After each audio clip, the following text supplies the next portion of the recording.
Ito ang Presidential Broadcast Service Radyo Pilipinas. Radyo Publiko ng Bagong Pilipinas para sa Bagong Pilipino. Naghahatid ng mahahalagang balita at impormasyon na guugnay ng pamahalaan sa sambayanan.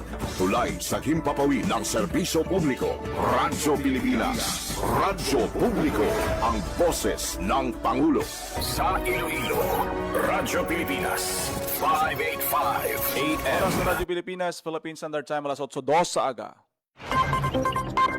Nagapanguna nga balita sa syudad, sa mga banwa, sa probinsya sa Iloilo, kagkaingon nga mga probinsya. Mga pananawon sa likod sa mga balita. Inyo mabatian sa Radyo Pilipinas Iloilo News. Mga balita nga magasugata sa inyong nga aga. Ginbantayan, ginsunod, gintipon sa Radyo Pilipinas Iloilo News Team. Gikan sa hulot balitaan.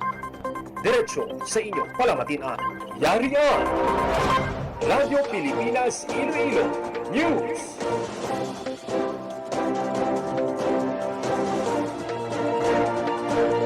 Ngayong aga Pilipinas, good morning Western Visayas. Welcome sa Radyo Pilipinas News karon nga adlaw sang Miyerkules, Agosto 26 tuig 2026. Ako ang inyong tagbalita, Jinel Baclay. Karon sa aton balantayan ka mga mainit nga pangulong dinalan. Executive Secretary Ralph Recto ginpangunahan ang rice distribution kag socio-civic projects fund check sa Iloilo.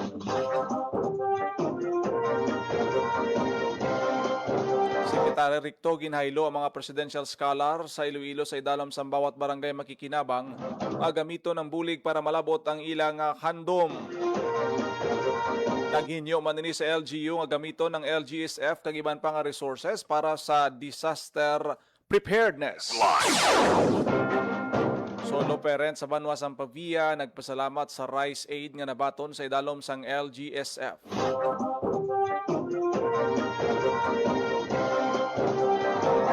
Sa tanan ka barangay sa San Jose Dinagat Island nagbaton man sang rice allocation sa idalom sang Bagong Pilipinas Rice Program. Rice distribution ginhiwat man sa distrito sang La Paz. Kag deed of donation para sa 7,000 square meter property na permahan na sang Iloilo City Government, Supreme Court kag Department of Justice.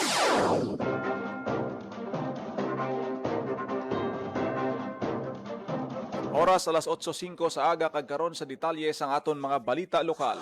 Radyo Pilipinas News.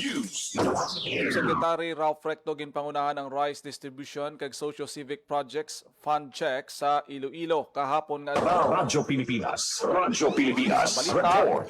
ni Marian Grace Erenieta. Ginpangunahan ni Executive Secretary Ralph Recto ang Bagong Pilipinas Rice Distribution kag ang bawat barangay makikinabang assistance rollout sa Iloilo, Martes, Agosto 25. Una nagtambong si E.S. Recto sa pagpanagtag sang rice aid sa Banwa Sampavia, Iloilo para sa 1,500 ka benepisyaryo gikan sa nanuhay-tunghay nga sektor. Ang Rice Aid ang kabahin sa Bagong Pilipinas Rice Distribution Initiative nga ginapatuman paagi sa Local Government Support Fund o kon LGSF sang Gobyerno Nasyonal. Sino kay E.S. Recto, hindi lang dapat basahon sa balita o kung makita sa malayo ang bulig sang gobyerno, kung hindi dapat aktual nga makabatsyag ang mga pumuluyo sang bulig nga ginahatag sang gobyerno. Ginatagan ni E.S. Recto sang importansya ang programa nga nagahatag sang konkreto nga suporta agud makabulig sa pagsabat sa adlaw-adlaw nga kinahanglanon sa mga pamilya nga Pilipino. Kaupod ni E.S. Recto sa nag-Iloilo Governor Aro Davasor Jr., Congresswoman Janet Garin, Congresswoman Cathy Goraceta, Mayor Luigi Goraceta, sang Pavia, kag ibang pa nga mga opisyal. Nagtabong mga si E.S. Recto sa pag-turnover sang cheque sang Social Civic Projects Fund o kon SCPF para sa programa nga bawat barangay makikinabang sa mga alkalde kag liga ng mga barangay presidents. Ang tanan nga 1,721 ka mga barangay sa probinsya ang makabenepisyo sa inisyatibo kung sa diin kada isa nagbaton sa 200,000 pesos. Sa sini nga kandidat, 100,000 pesos ang ginpain para sa presidential scholars, samtang ang nabilin 100,000 pesos pagagamiton para sa mga prioridad nga kinahanglanon may kaangtanan sa grassroots development kag community project sa tagsa ka barangay. Kadungan sa pag-turnover sa cheque, ginhiwat man ang orientation para sa unang batch ng presidential scholars na gintabungan sa 215 ka mga scholar. Yara sa pag-turnover sa Governor Defensor, Mayor Joseph Mamon sa Badyangan, Iloilo President Liga ng mga Barangay President Amalia Victoria Diboki kag iban pa. Samtang nang tambong man si ES Recto sa Island Grassroots Conference Zone 2026 sa League of the Municipalities of the Philippines o LMP sa Iloilo Convention Center. Giampangunahan ni ES Recto ang pagpanagkag sang Special Allotment Release Order sa Consaros sa mga munisipalidad sa Luzon. Nagtambong sa kahiwatan sa Iloilo Governor Aaron Defensor Jr., Badyangan Mayor Joseph Mamon nga nagserbe man bilang presidente sang LMP Iloilo Chapter, LMP National President Mayor Ino D., mga katapos ang LMP National Executive Council kag mga alkalde halin sa mga munisipyo sa Bugos nga Luzon. Sa iya mensahe, ginatagang pagtabo ni ES Recto ang importante nga papel sa mga chief executive sa pagserbe bilang taytay para sa pagpalabo sa mga problema nga nagakinahanglan sang gilayon nga solusyon sa national government. Para sa Bagong Pilipinas, si Ma'am Grace Aranyata, Radyo Pilipinas, Radyo Publiko. Radyo Pilipinas. Radyo Pilipinas News. Executive Secretary Recto ginhaylo ang mga presidential scholar sa Iloilo sa idalam sa bawat barangay makikinabang nga gamiton ang bulig para malabot ang ilang nga mga handa. Radyo Pilipinas. Radyo Pilipinas. Report. Nagapanumbalik sa balita si Marian Grace Eriñez. Ginengganyo ni Executive Secretary Ralph Recto ang mga presidential scholars nga gamito ang kahigayunan nga ginhatag sa ila agud matapos ang pagtuon kag malabot ang ila handom.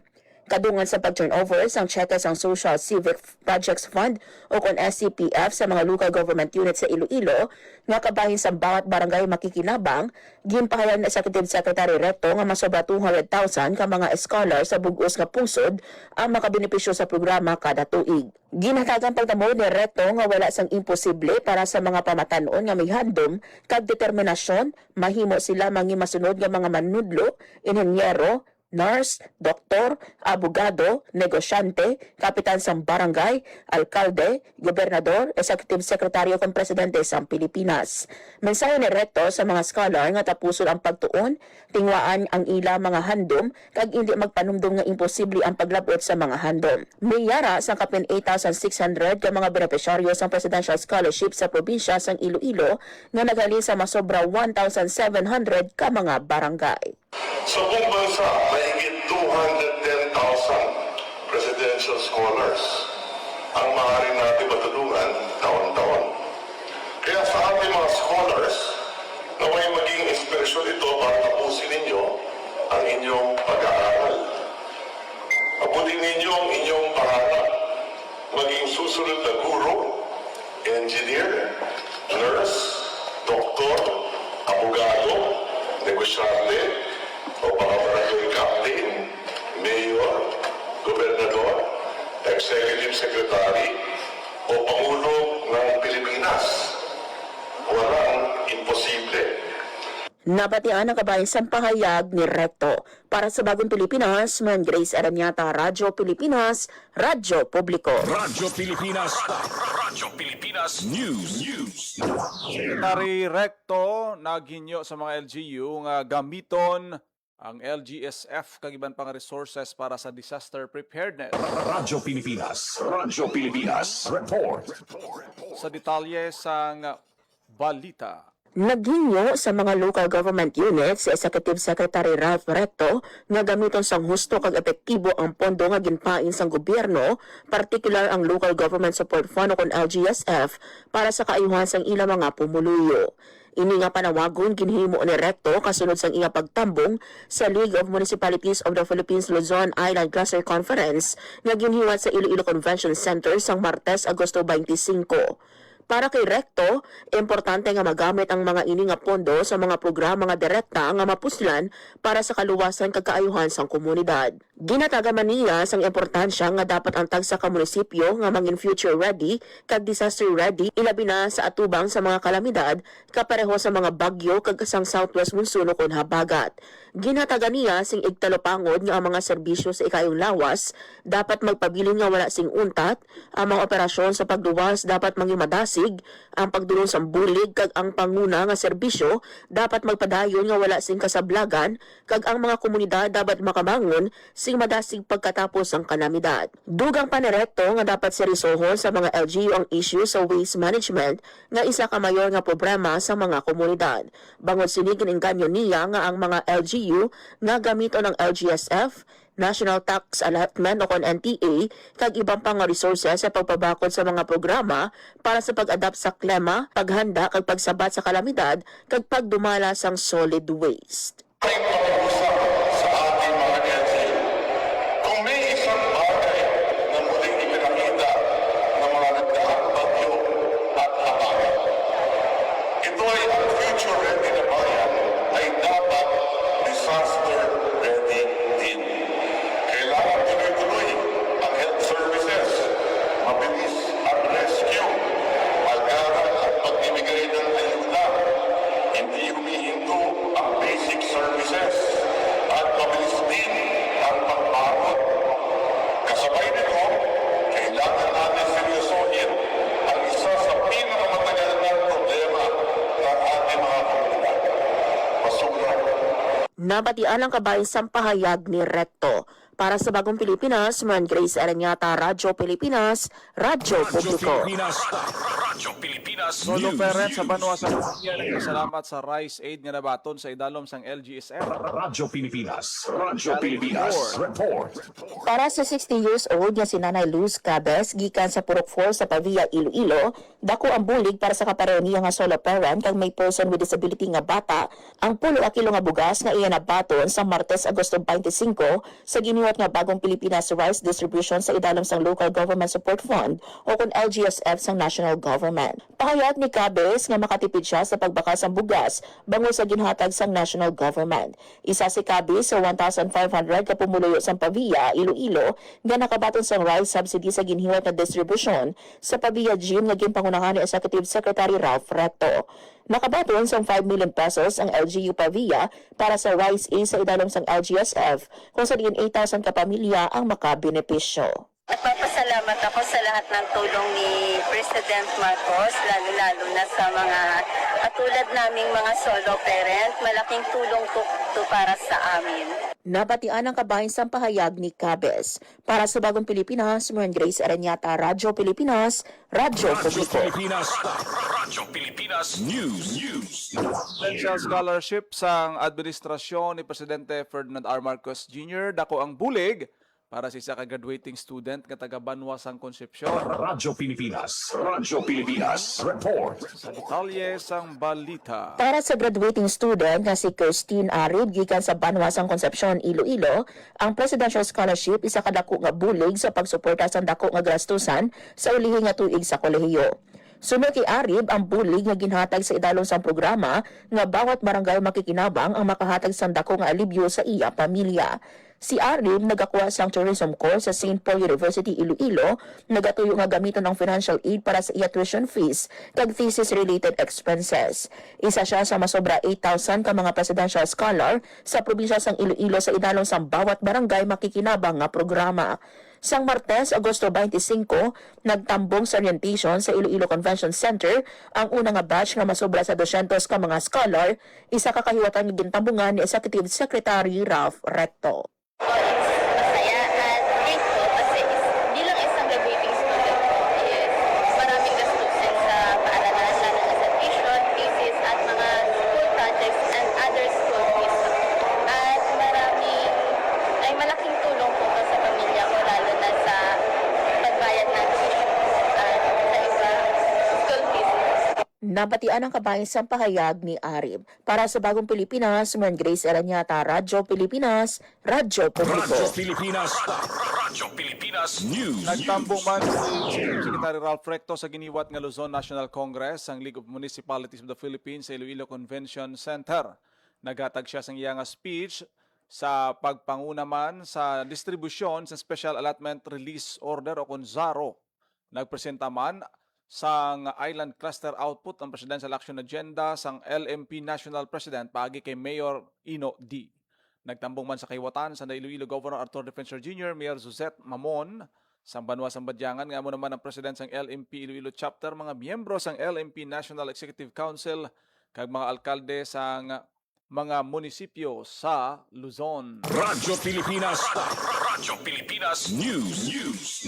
Pahayag ni Education Secretary Sani Angara ang pagpatuman sa isa ka hybrid campus security framework kung sa diin ang mga gwardya sang eskwelahan, magabanta o kung mga bantay sang barangay ang mga patrolya kag mga moderno nga mga gamit ang pagbantay nagabuligay sa pagmaintenar sang kaluwasan sa pampubliko nga bulutuan sa bugos nga pungsod. Ang framework sang Department of Education nagatuyo nga masabat ang kakulangan sa security guard.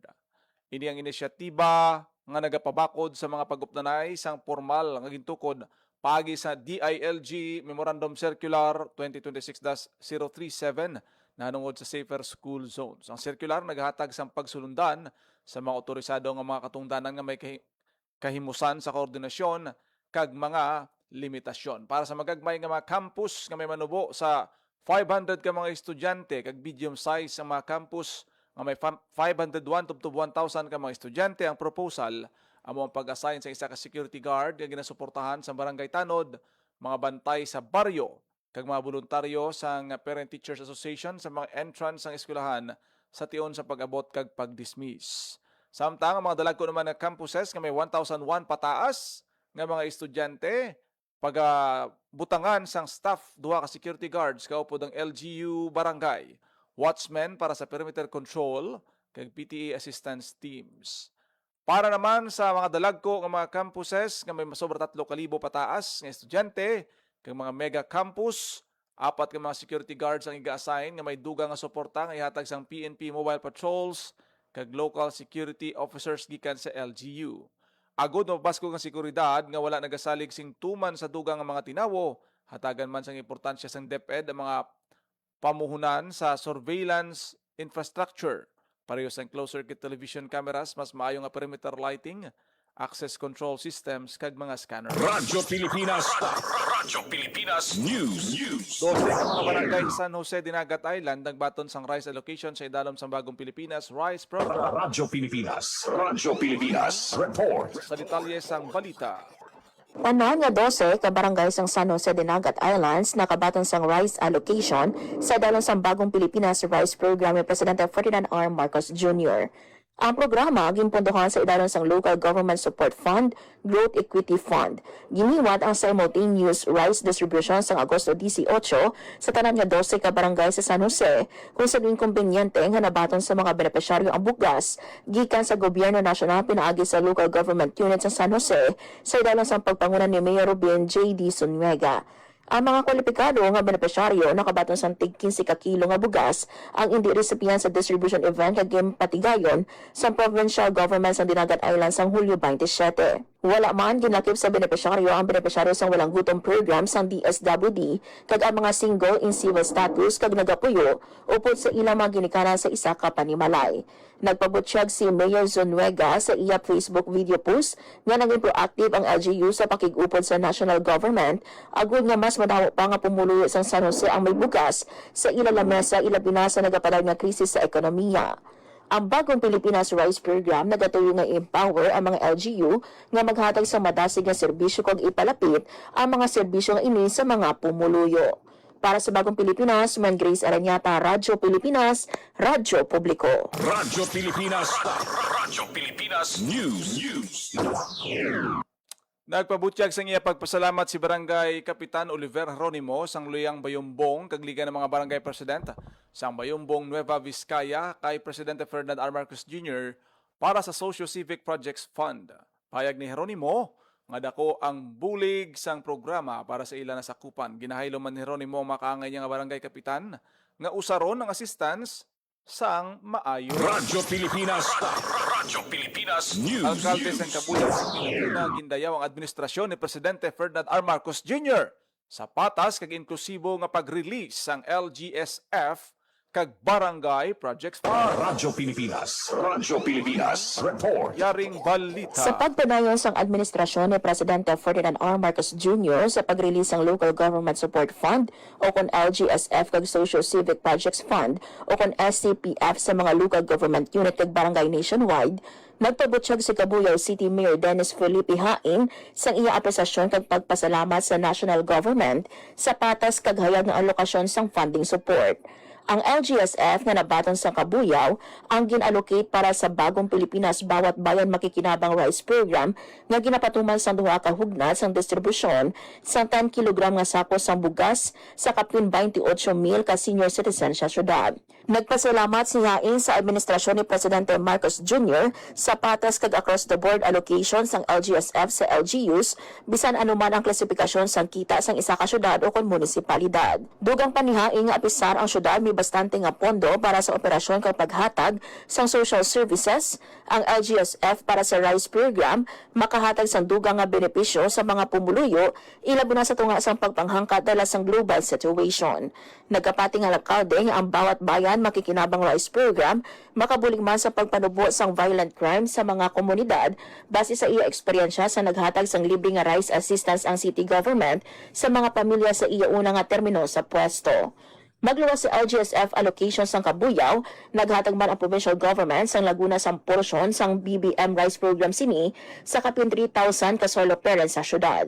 Samtang sa ilalong sang SCPF, tanan nga 18 ka barangay sa Cabuyao, makabaton sang tig 200,000 pesos kung sa diin tunga para sa financial assistance sa 5 ka presidential scholars kag ang tunga para sa specific project nga mapilian sang barangay. Pahayag sang alkalde nga ang inisyatibo sa gobyerno nasyonal sa pagsuporta sa mga barangay nagasanto man sa prioridad nga programa sang iyang administrasyon kung sa diin makabenepisyo sing dako sa mga komunidad. Para sa Bagong Pilipinas, Ma'am Grace Aranyata, Radyo Pilipinas, Radyo Publiko. Radyo Pilipinas News. Rice distribution ginhiwat sa distrito sang Lapar. Radyo Pilipinas. Detalye sang balita. Nasobra sa kalibo ka individual ang nagbaton sa tagpulo ka kilo nga bugas sa giniwat nga rice distribution sa Iloilo City Government sa La Paz Gym sa Agosto 25. In pasalamatan sa benepisyaryo nga si Adi Bingat sang Barangay Lopez Haina, La Paz, ang nabaton nga bugas nga dako gid mabulig suno sa iya pamilya. Para naman kay Romeo Blanca Jr. sang Gustilo La Paz, makasapin-sapin na ini sa konsumo sang ila panimalay labi pa kag mahal ang bugas sa merkado. Ang rice distribution ang kabahin sa mga aktibidad sang Iloilo City Government sa selebrasyon sang 89th Iloilo City Charter Day kag nasanto man sa programa sa national government nga bigay bigas sa Masa Rice Program. Para sa Bagong Pilipinas, General Baclay, Radyo Pilipinas, Radyo Publiko. Radyo Pilipinas News. Sa iban pa nga balita, masobra 3,000 ka mga trabaho gintanyag sa ginpatigayon nga Iloilo City Charter Day Celebration Job Fair. Radyo Pilipinas. Detalye sang balita. Nagdugok ang pila ka mga nag-apply sang trabaho sa Robinson's Place, Iloilo, kadungan sang paghiwat sang Iloilo City Charter Day Peso Job Fair. Ginpangunahan ni Peso Iloilo City Head Gab Umadhay kay mga opisyal sang Dole Region 6 ang pagbukas ng job fair sa dingin nabanta yara sa masobra 3,000 ka mga job opportunities ang mahimo ma-applyan lokal man o kunlo sa luwas ang pungsod.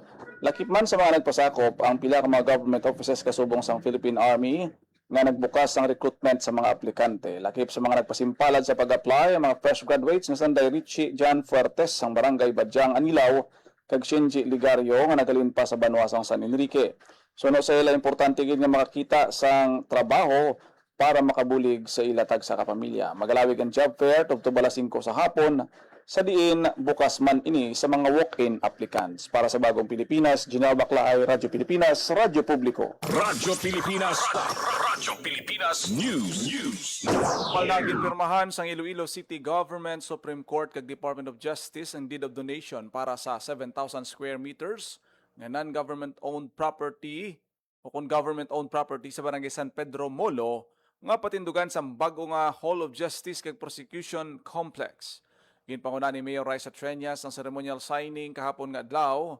Kaupod si Justice Secretary Frederick Vida, Supreme Court Administrator Honorable Justice Maria Teresa Dolores Gomez Istuesta, Regional State Prosecutor Louis Doligosa, Regional 6 Court Manager Honorable Jenny Ann Logroño kag mga executive judges, prosecutors kag court officials.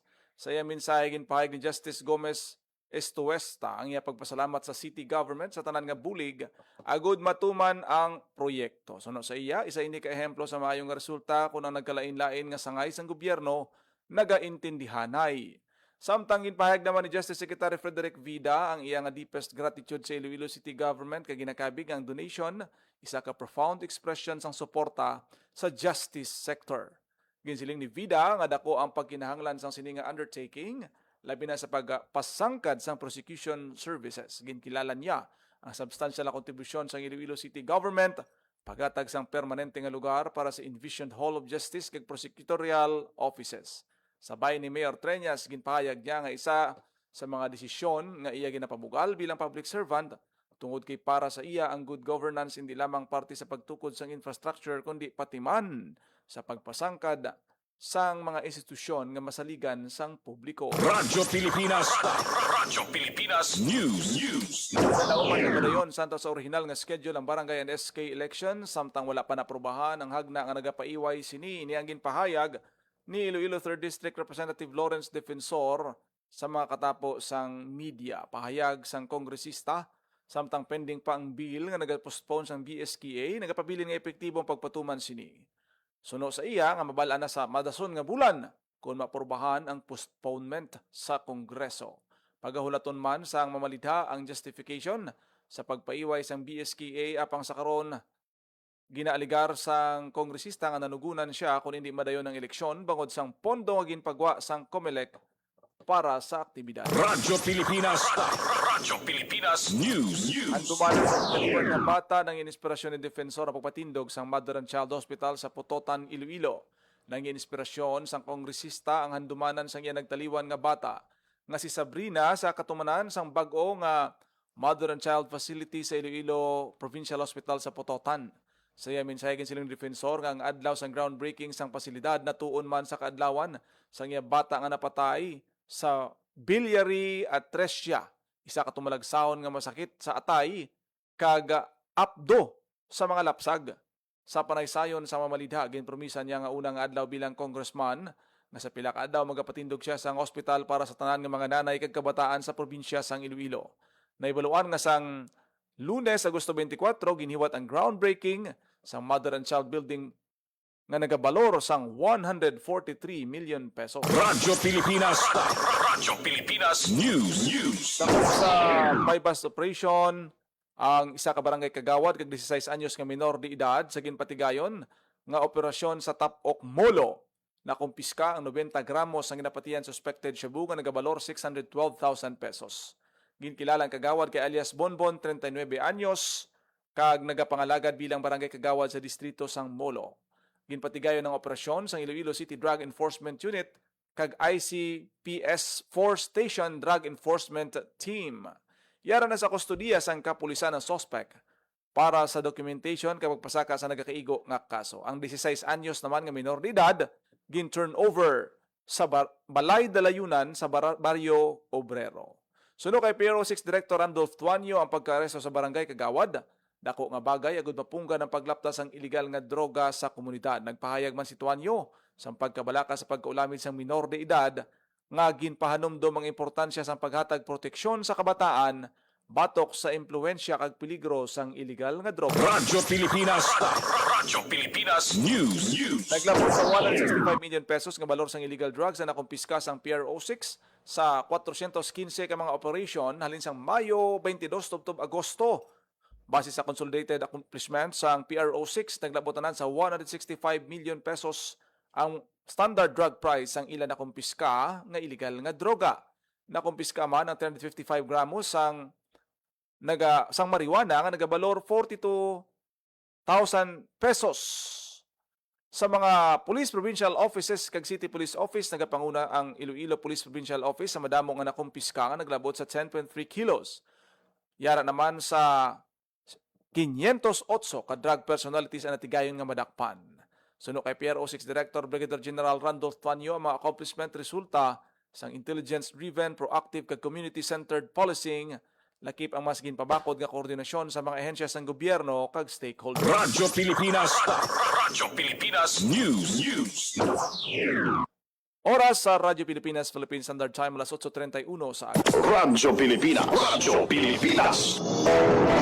Nag-inyo nabatihan ang detalye sa managapangunang nga balita sa pagpangalagad sang Radyo Pilipinas News subong adlaw sang Miyerkules, Agosto 26 tuig 2026. Sa dugang pang mga balita kag impormasyon, please share, follow kag like lang sa aton nga Facebook page Radyo Pilipinas Iloilo kag Radyo Pilipinas Community Group. Good morning kay Ma'am Regina Gumakil nga nagaupod sa aton sini nga programa. Sa tanan naton nga mga FB live viewers, kay Sir JP Farinas, good morning. Sa kay Ma'am MJ Pinamayor, sa tanan naton nga mga FB live viewers. Kita karon sa programa Iloilo Morning. Ako naging lamang inyo alagad ang inyo tagbalita kada aga. Janelle Baclay. Mayong aga Pilipinas. God bless Iloilo. Ang inyong tulay sa himpapawid ng serbisyo publiko. Ang Presidential Broadcast Service, Radyo Pilipinas, Radyo Publiko. Radyo Pilipinas. Radyo Publiko. Kinilala ng pang-international at prestigyosong Asia Pacific Broadcasting Plus Awards 2025 para sa kategorya ng Government Streaming. Ito ay dahil sa epektibo nitong pagsasanib ng mga tradisyonal na media tulad ng telebisyon, radyo at print para masabayan ang mabilis na pag-inog ng mundo ng digital at social media tungo sa mas epektibong paghahatid ng mahahalaga at napapanahong mga impormasyon sa mamamayang Pilipino. Kinilala rin ang Radyo Pilipinas dahil sa patuloy na pag-akyat ng rating. Ngayon ay matatag sa pang-4 na pwesto sa Mega Manila ayon sa pinakahuling Nielsen Radio Audience Measurement Survey. At sa social media, nakamit ang mahigit 2,000% pagtaas ng bilang ng mga sumusubaybay sa Radyo Pilipinas page sa unang bahagi ng 2025. Patunay ito na ang inyong Radyo Pilipinas Radyo Publiko ay tunay na kaagapay ng inyong pamahalaan sa paghahatid ng serbisyo sa mga mamamayang Pilipino. Mula sa aming lahat, sa ngalan ng inyong pamunuan at mga kawani ng Presidential Broadcast Service, kasama ang inyong mga himpilan ng Radyo Pilipinas sa buong kapuluan. Maraming salamat po sa inyong lahat, sa inyong pagtangkilik at pagkilala. Radyo Pilipinas. Radyo Publiko. Maging fuel efficient sa wastong pressure ng gulong